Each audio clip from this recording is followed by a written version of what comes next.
สวัสดีนะครับยินดีต้อนรับเข้าสู่ช่องรถดำซิ่งดินด่วนนะครับต่อจากคลิปที่แล้วครับขึ้นไม่ไหวครับนี่ต้องเปลี่ยนไม้รองเล็กๆหน่อยครับไม้นี้ใหญ่เกินนะครับแต่ปัญหาเกิดแล้วครับรถไถที่ไปดึงไม้ครับติดลมแล้ว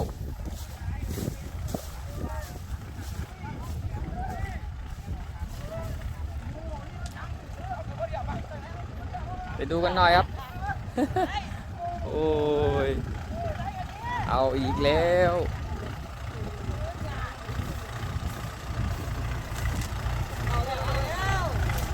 เอาแล้วเอา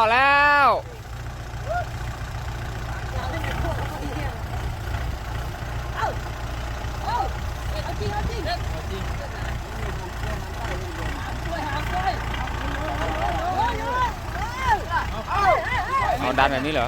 ไม่เดินไหน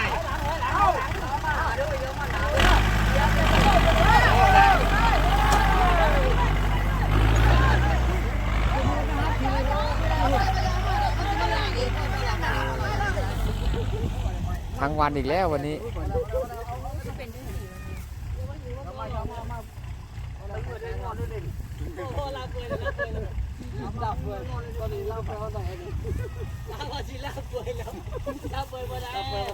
กู้ไปโคก็เหนื่อยอยู่แล้วครับต้องมากู้รถไถอีก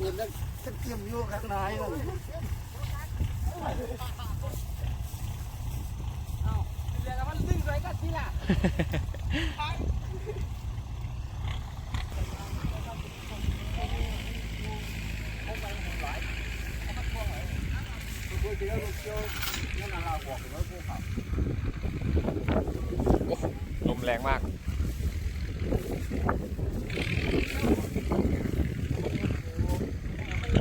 เอาไงต่อลูกพี่เอายังไงต่อรอขอนอันนี้ไม่ได้เหรอเนี่ย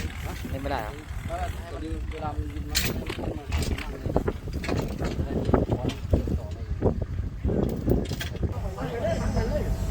เดี๋ยวไอ้ขอนใหญ่นี้ก็ย้ายไปไว้ข้างหน้าครับเกียนเก่ายังอ่ะไปละมั้ง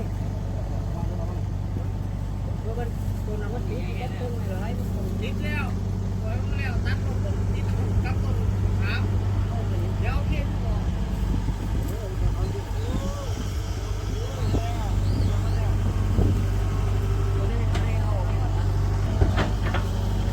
ฝั่งนี้เริ่มเละแล้วนี่โอ้โหจะรอดไหมเนี่ย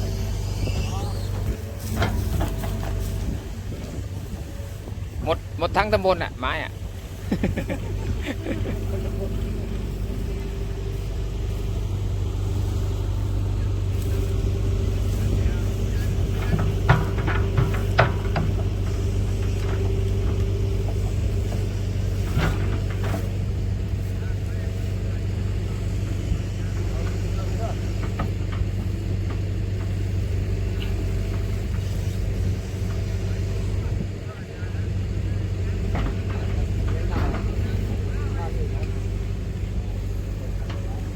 เดี๋ยวถ้าขึ้นเสร็จก็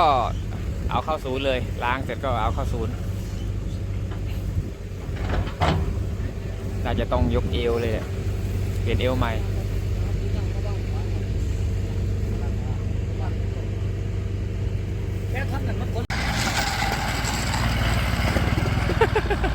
ลงทุนมากครับลากมาประมาณ5 กิโลครับ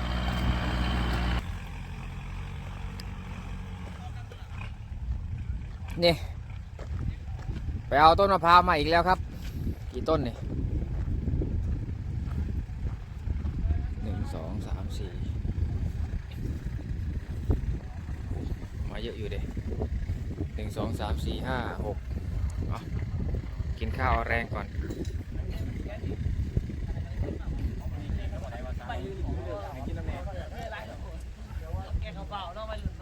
อร่อยปะแซ่บปะเขาเอามาส่งแต่4 โมงเช้าแล้ว ตอนนี้ก็น่าจะบ่ายโมงครับบ่ายโมง พลังก่อนวันนี้มา1 2 3 4 5 6 7 8 9 10คนเอาเลยนี่คุณตาครับมาดูให้กำลังใจครับ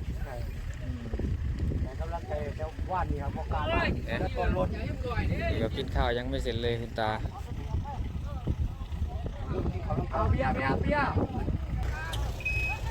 ต้องแบกมาครับถ้าเอารถนี่ดินเละครับแบกมาส่งเลย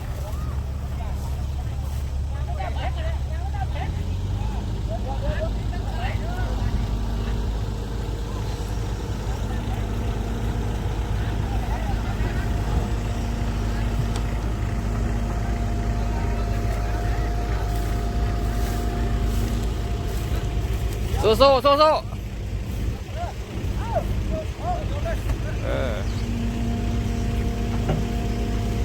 ยัดเข้าไป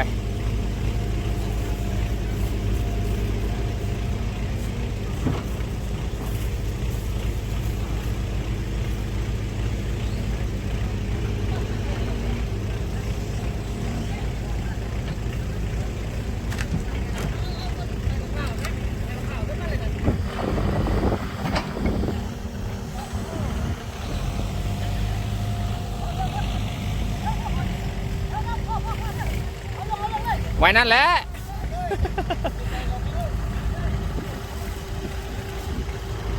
วางจริงๆวางได้แล้วก็เอาไปโคเอื้อมออกมาแต่ไม่เป็นไรครับเพิ่งกินข้าวเสร็จแรงเยอะนี่อุ้มมาทิ้งไว้ตรงนี้ก็ได้แล้วอุ้มมาทิ้งไว้ตรงนี้นะ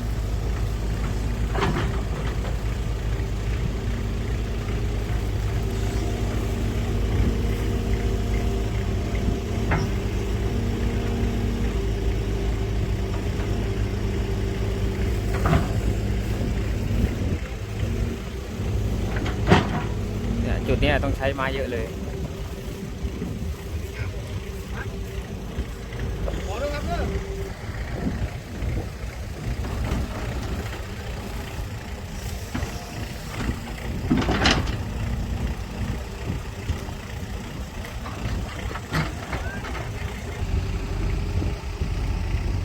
ต้องลากเอาครับ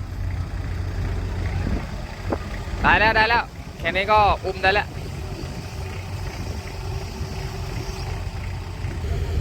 อีกต้นหนึ่ง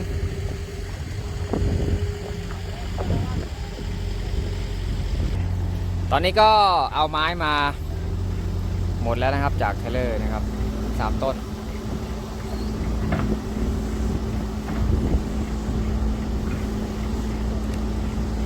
รอชมครับดูกันไปเรื่อยๆครับ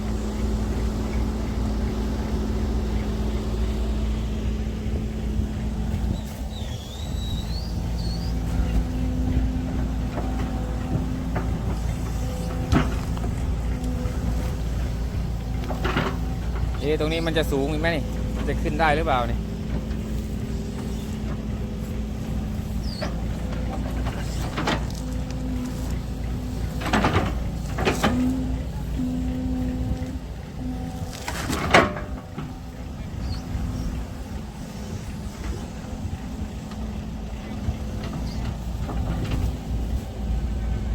ค่อนข้างจะสูงนะ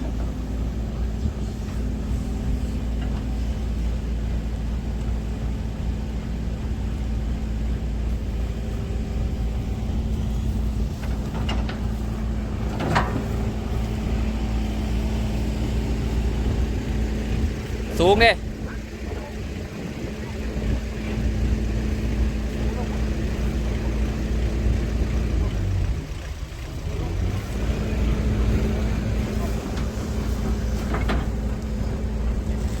กดก็ไม่ลงอีก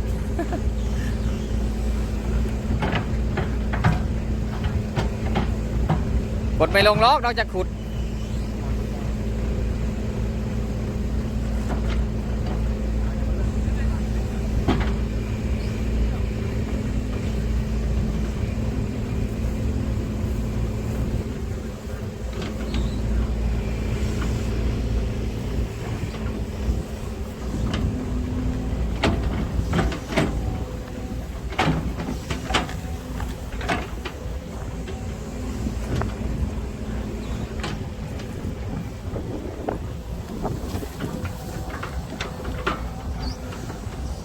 วันนี้เสียทัศน์ไม่มานะเจ้าของรถทิโม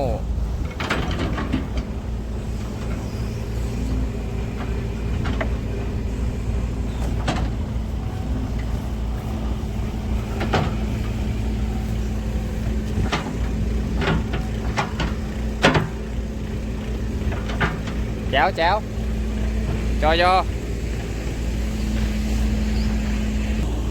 มาอีกต้นหนึ่ง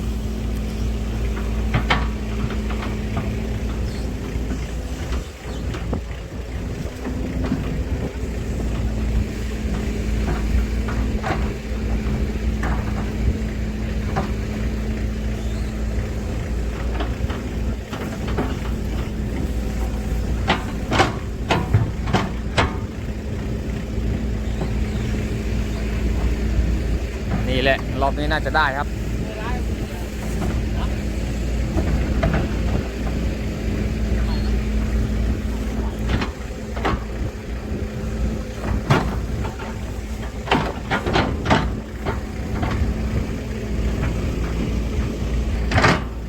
เอาเตรียมตัวครับ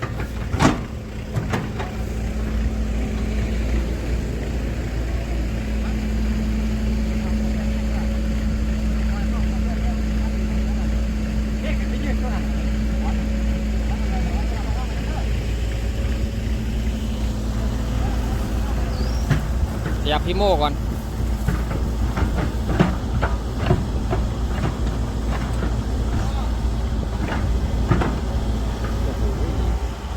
ดินนี่ปอมแปมปอมแปมเลยครับน่วมไปหมด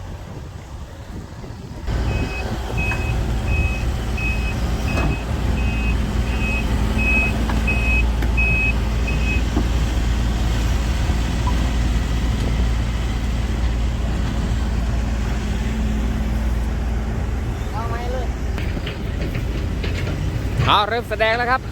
SK 200/10 เริ่มแสดงแล้วครับ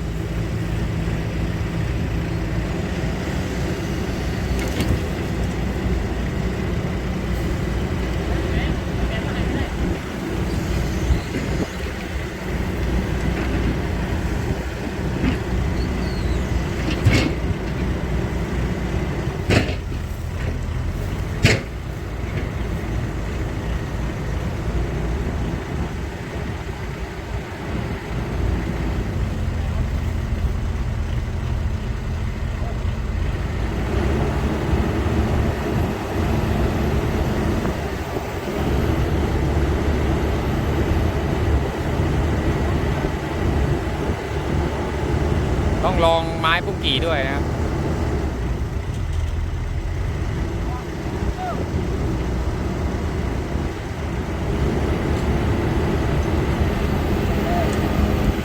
ขึ้นไหมขึ้นไหม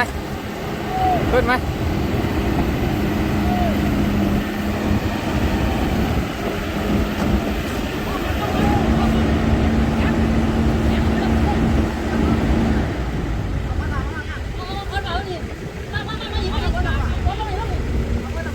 หมุนก่อนลูกเป้หมุนก่อน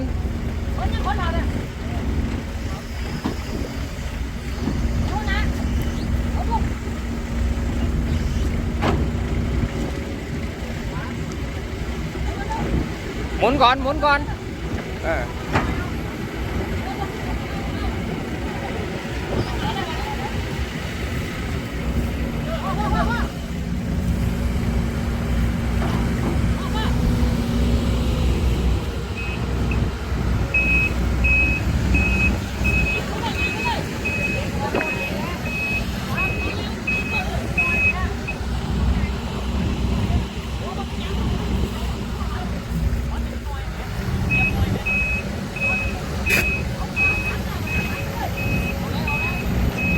มาได้แล้ว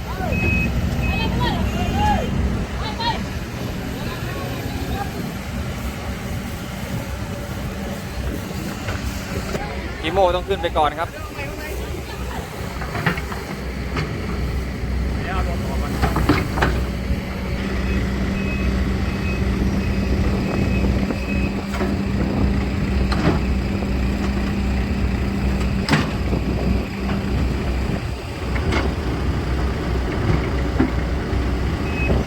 ดึงไม้มานุนเรื่อยๆครับ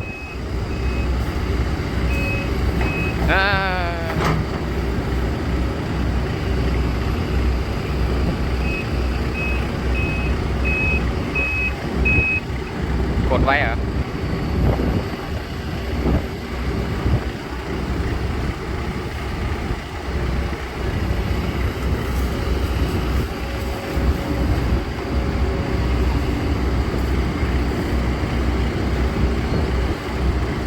ขนาดนี้ก็ได้แล้วครับย้ายไม้มาเรื่อยๆก็ได้แล้วนี่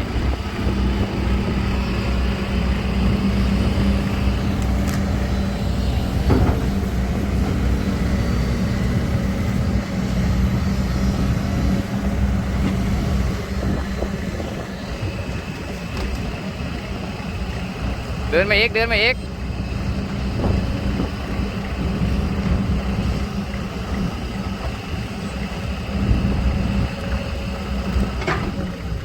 เดินมาเดินมา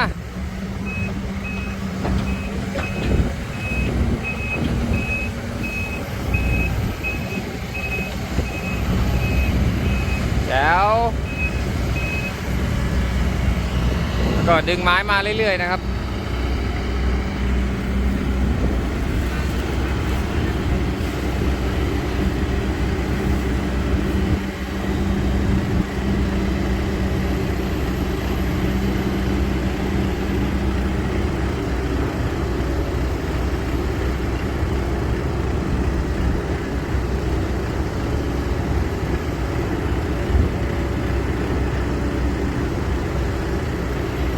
แบบนี้ครับ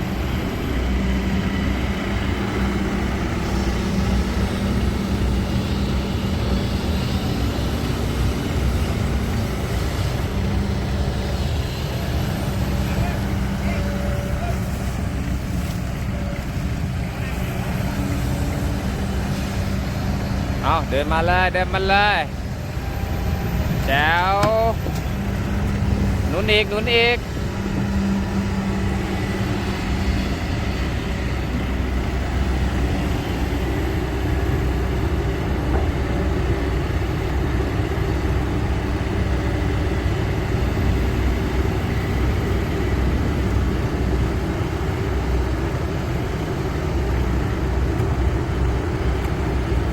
ได้แล้ว100%แน่นอนครับตอนนี้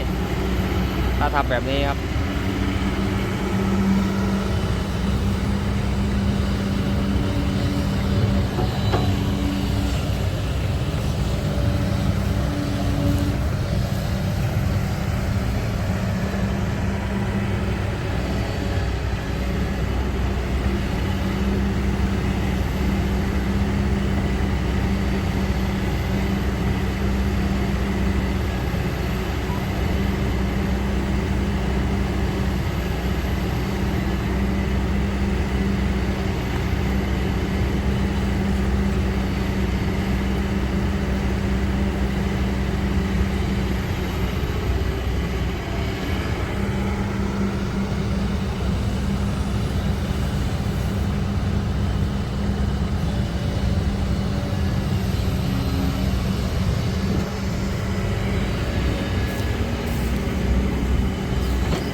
อยอครับจอยอแจ๋วโอ้โหตรงนี้อันตรายมากครับ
สมัยผมไปลากรถเกี่ยวก็ทำแบบนี้แหละครับ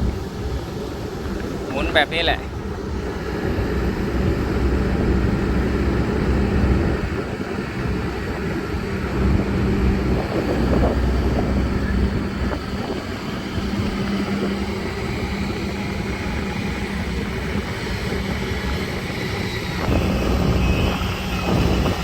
ไปเลยไปได้แล้วอีกไม้หนึ่งก็ได้แล้วอีกท่อนหนึ่ง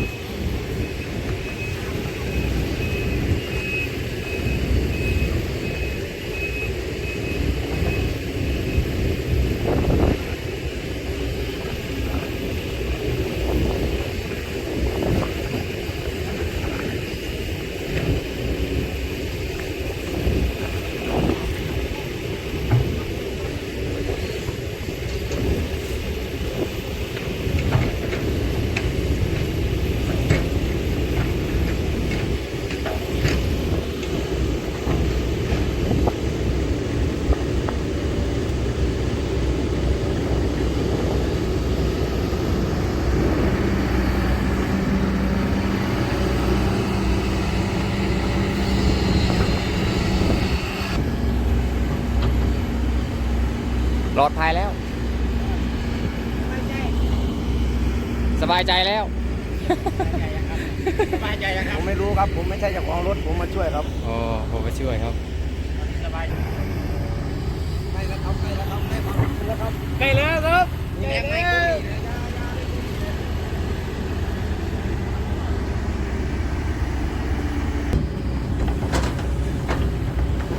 ขึ้นมาขึ้นมาขึ้นมาให้อภัยแล้วมา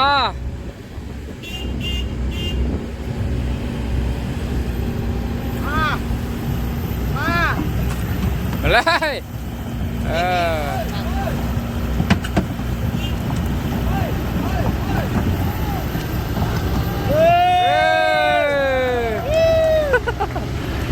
ยอดครับ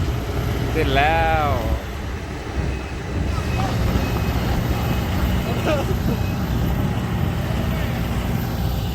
ใจเย็นใจเย็นจะไปไหนเนี่ยเรียบร้อยดีครับดีใจกับเจ้าของรถด้วยครับ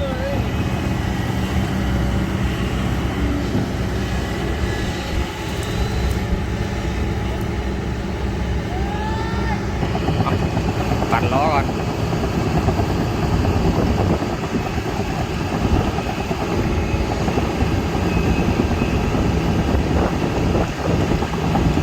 โอเคครับสำหรับคลิปนี้ก็บ๊ายบายครับสวัสดีครับผม